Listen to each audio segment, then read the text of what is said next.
नमस्कार साथियों, बहुत बहुत स्वागत है आपका हिंदी की इस प्रैक्टिस सीरीज में। आशा है आपकी तैयारी अच्छी चल रही होगी। समय अभाव के कारण आज प्रश्न थोड़े से कम हैं, लेकिन फिर भी 2 दिनों की एब्सेंट हो गई थी क्लासेस, तो आज सोच रही हूँ कि क्लास ज़रूर हो।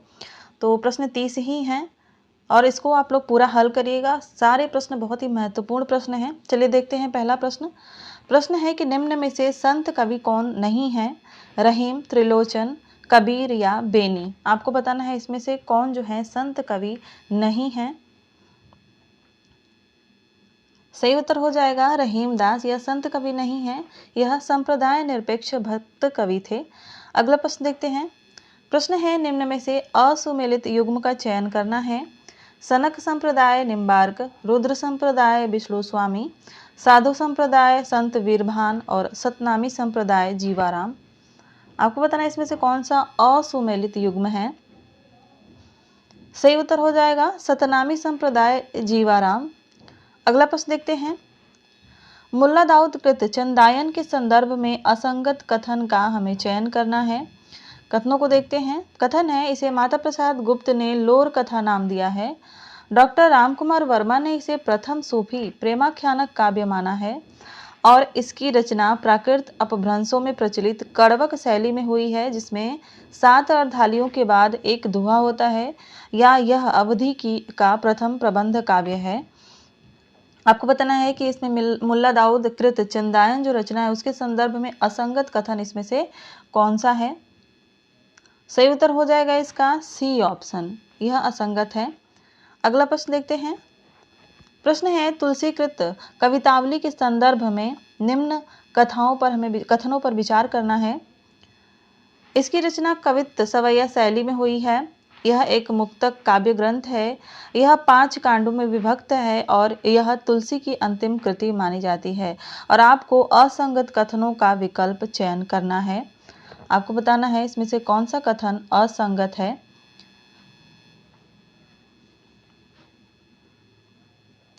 सही उत्तर हो जाएगा यहाँ पे तीसरा ऑप्शन, यानी कि केवल 3। यह 5 कांडों में विभक्त है, यह असत्य है। अगला प्रश्न देखते हैं। प्रश्न है आचार्य शुक्ल के अनुसार प्रेम गाथा परंपरा किस सूफी काव्य से समाप्त समझनी चाहिए? कासिम शाह से, नूर मोहम्मद से, शेख नबी से या फाजिल शाह से। देखिए प्रश्न इस तरह से भी पूछे जाते हैं, थोड़ा सा उलट कर दिया गया है यहाँ पर, तो आप इसको बताइए कि क्या सही होगा। सही उत्तर है शेख नबी। शेख नबी से जो है आचार्य शुक्ल प्रेम गाथा परंपरा यानी सूफी परंपरा की समाप्ति मानते हैं। अगला प्रश्न है जायसीकृत पद्मावत के संदर्भ में असंगत कथन का चयन करना है हमें। इसमें सिंघल द्वीप के राजा गंधर्व सेन की कन्या पद्मावती और चित्तौड़गढ़ के राजा रतन सिंह की प्रेम कथा है। इसमें लौकिक प्रेम के आधार पर आध्यात्मिक प्रेम की व्यंजना की गई है। जायसी द्वारा पद्मावत में जो रहस्यवाद प्रकट किया गया है उस पर विशुद्ध रूप से विदेशी प्रभाव परिलक्षित है, या पद्मावत में संयोग श्रृंगार का वर्णन मानसरोदक खंड से देखा जा सकता है। तो आपको बताना है इसमें से कौन सा कथन जो है असंगत है।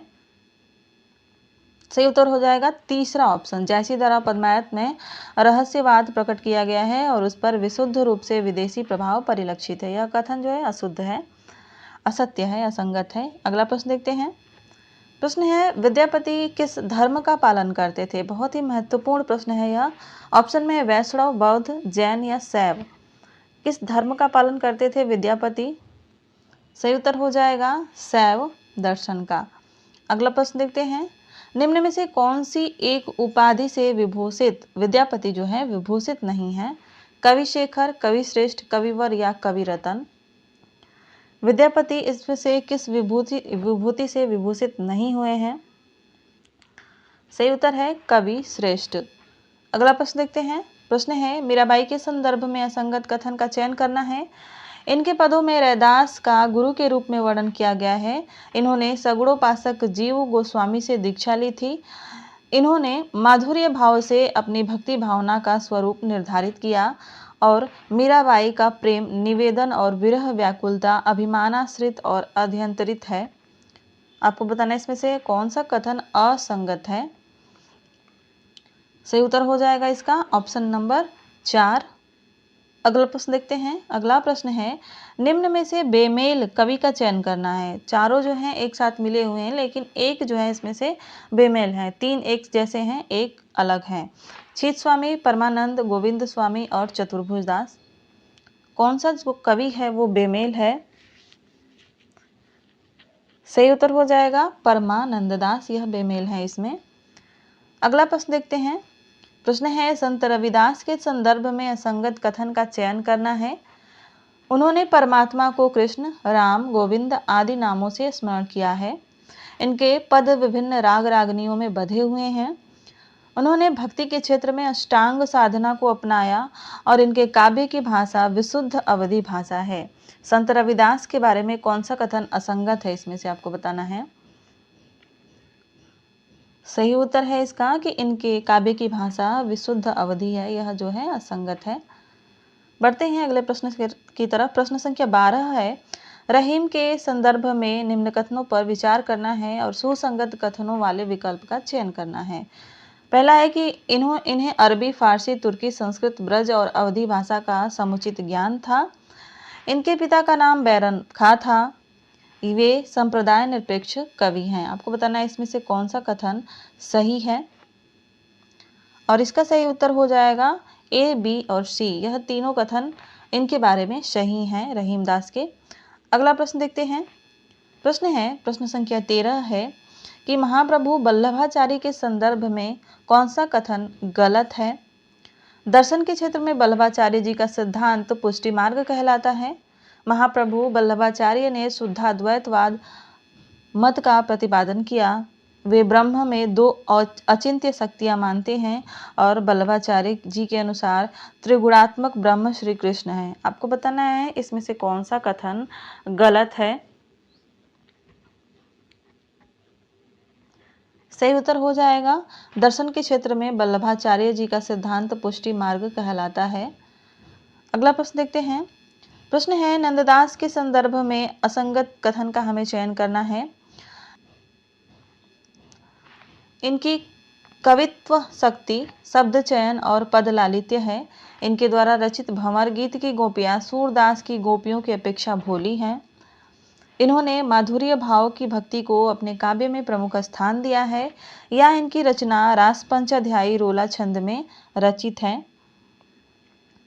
इसका सही उत्तर हो जाएगा ऑप्शन नंबर 2। इनके द्वारा रचित भंवर गीत की गोपियां सूरदास की गोपियों की तुलना में भोली हैं, यह कथन इसके बारे में असत्य है।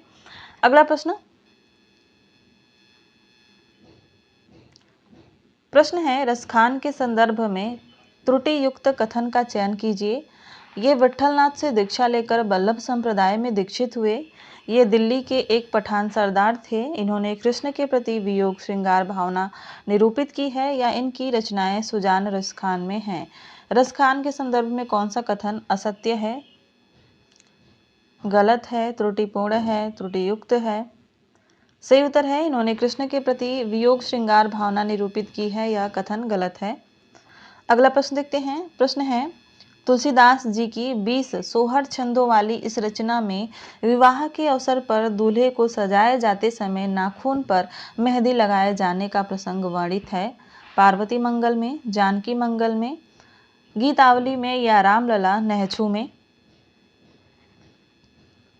सही उत्तर हो जाएगा रामलला नहछू में। अगला प्रश्न है, स्वामी अग्रदास जी के संदर्भ में असंगत कथन का चयन कीजिए। ये नाभादास के शिष्य थे। इन्होंने अग्र अली के नाम से रचनाएं लिखी।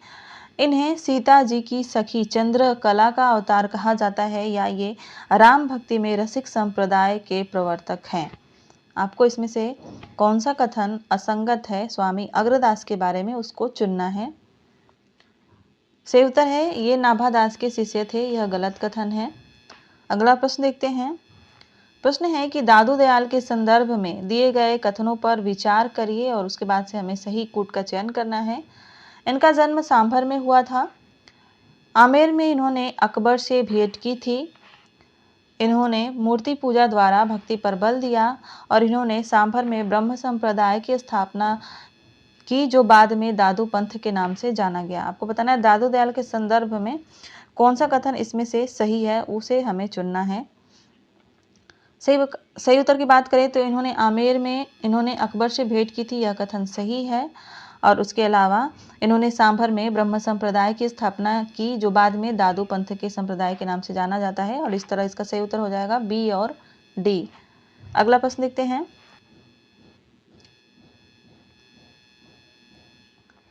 प्रश्न है, भक्ति रसामृत सिंधु नामक ग्रंथ के संस्थापकों में कौन सम्मिलित नहीं है? रूप गोस्वामी, सनातन गोस्वामी, जीव गोस्वामी या चैतन्य महाप्रभु? और इसका सही उत्तर है चैतन्य महाप्रभु। आगे बढ़ते हैं और अगला प्रश्न देखते हैं। नारी मुई गृह संपत्ति नासी, मुंड मुड़ाए भय सन्यासी किसकी पंक्तियां हैं? कबीर की, तुलसीदास की, सूरदास की या रामानंद की? सही उत्तर है इसका तुलसीदास। या पंक्तियां तुलसीदास की है। इसको आप लोग नोट कर लीजिएगा, इंपॉर्टेंट कर लीजिएगा, पूछा जा सकता है। थोड़ी अलग तरह की पंक्तियां हैं यह, तो इसको पूछा जा सकता है, इसको नोट कर लीजिएगा।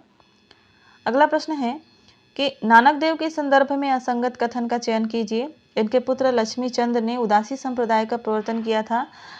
उनके काव्य में निर्गुण ब्रह्म के प्रति उच्च कोटि की भावना विद्यमान है। जपुजी नानक दर्शन सार तत्व है या असादिवार रहीरास तथा सोहिला इनकी प्रसिद्ध रचनाएं हैं। कौन सा इसमें से असंगत है गुरु नानक देव के बारे में? सही उत्तर है कि इनके पुत्र लक्ष्मी चंद्र ने उदासी संप्रदाय का प्रवर्तन किया, यह असंगत है। अगला प्रश्न देखते हैं।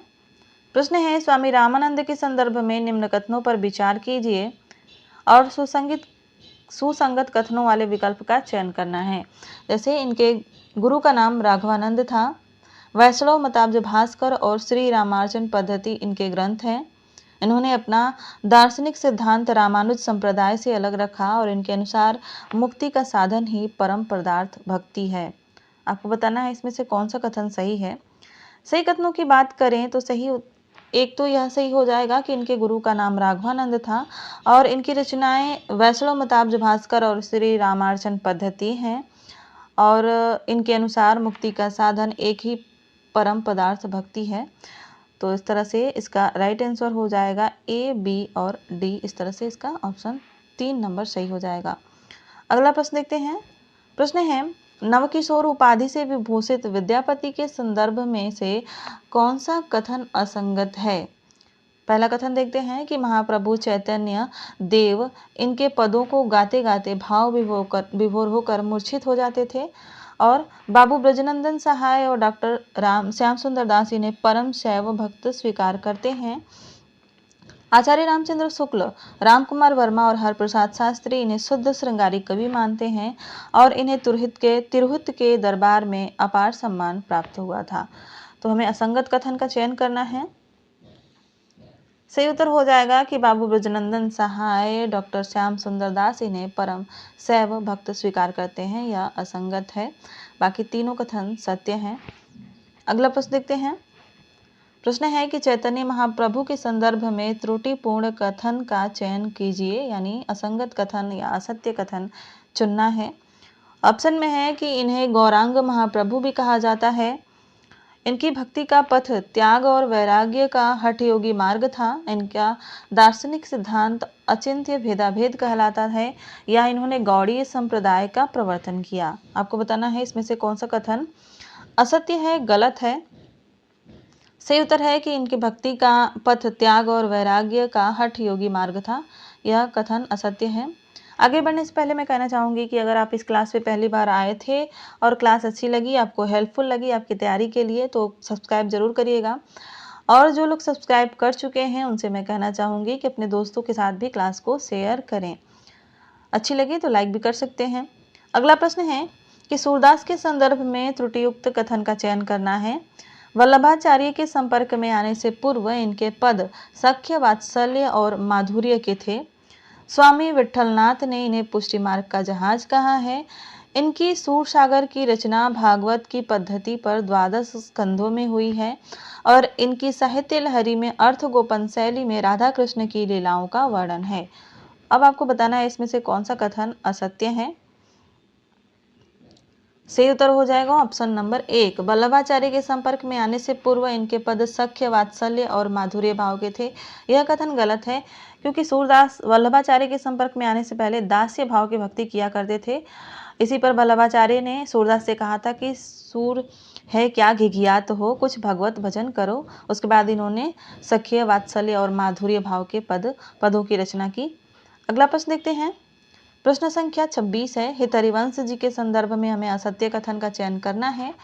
इनके गुरु के रूप में श्री राधा जी को स्वीकार किया जाता है। इन्होंने 2 हिंदी ग्रंथ हित 84 और स्फुटवाणी लिखे हैं। इनका यमुनाष्टक ब्रज भाषा का प्रसिद्ध ग्रंथ है, या इनके काव्य पर जयदेव और विद्यापति दोनों की पदावली का प्रभाव है। आपको बताना इसमें से असत्य कथन कौन सा है। चाहे असत्य पूछे या असंगत पूछे या त्रुटिपूर्ण पूछे, बात एक ही हुई। और इसका सही उत्तर हो जाएगा इनका यमुनाष्टक ब्रजभाषा का प्रसिद्ध ग्रंथ है, यह कथन असत्य है। बढ़ते हैं अगले प्रश्न की तरफ। प्रश्न संख्या 27 है। बड़ो अभाग्य अनन्य सभा को उठी गयो ठाठ सिंहार। श्री हरिराम व्यास की पंक्तियां किनके मृत्यु पर कही गई थी। मोस्ट इंपॉर्टेंट प्रश्न है, इसको नोट कर लीजिएगा। चैतन्य महाप्रभु के, हितहरिवंश के, नंददास के या सूरदास के। किसकी मृत्यु पर इन्होंने, हरिराम व्यास ने, यह पंक्तियां कही थी। सही उत्तर है हितहरिवंश की मृत्यु पर। अगला प्रश्न देखते हैं। प्रश्न है, ध्रुवदास के संदर्भ में हमें निम्न कथनों पर विचार करना है और उसके बाद हमें असत्य कथन वाले विकल्प का चयन करना है। तो देखते हैं। पहला ऑप्शन है, मिश्र बंधु विनोद में इनके ग्रंथों की संख्या 42 के अतिरिक्त बानी नामक स्वतंत्र ग्रंथ का उल्लेख है। इनका लक्ष्य राधा वल्लभ संप्रदाय का तात्विक विवेचन प्रस्तुत करना है। जटिल और दुर्बोध तत्वों को समझाने के लिए इन्होंने वचनिका का प्रयोग भी किया है और इनके हित श्रृंगार लीला में दोहा चौपाई शैली का प्रयोग हुआ है। आपको बताना इसमें से कौन सा कथन असंगत है, और इसका सही उत्तर हो जाएगा ऑप्शन डी। इनकी हित श्रृंगार लीला में दोहा चौपाई शैली का प्रयोग हुआ है। बाकी ये तीनों कथन सत्य हैं, तो इस तरह से इसका ऑप्शन हो जाएगा 4, केवल डी। अगला प्रश्न देखते हैं। स्वामी हरिदास के संदर्भ में हमें असंगत कथन का चयन करना है। पहला कथन है कि अकबर का दरबारी कवि तानसेन इनका शिष्य था। इनके अनुसार सच्चे मित तो श्री बिहारी जी ही हैं और इन्होंने आगरा में अकबर से भेंट की थी और इन्होंने सखी संप्रदाय का प्रवर्तन किया था। आपको बताना इसमें से कौन सा कथन असंगत है। सही उत्तर है इन्होंने आगरा में अकबर से भेंट की थी। स्वामी हरिदास के बारे में यह कथन असत्य है। अगला और अंतिम प्रश्न है कि पृथ्वीराज के संदर्भ में असंगत कथन का चयन करना है। पहला कथन है कि वेली कृष्ण रुक्मिणी री इनका भक्ति श्रृंगार का अनुपम ग्रंथ है। ये वल्लभ संप्रदाय में दीक्षित थे। अकबर के प्रति इनमें राजभक्ति थी, इस कारण वे महाराणा प्रताप सिंह के प्रति घृणा रखते थे। यह अकबर के दरबारी कवि होते हुए भी इन्होंने महाराणा प्रताप सिंह का यशोगान किया था। सही उत्तर है ऑप्शन नंबर 3। अकबर के प्रति इनमें राजभक्ति थी, इसी कारण वे महाराणा प्रताप सिंह के प्रति घृणा रखते थे। यह कथन असत्य है, यानी गलत है, और यही हमारा सही उत्तर है। तो आज के प्रैक्टिस सेट में बस इतना ही। मिलते हैं अगली क्लास में। धन्यवाद।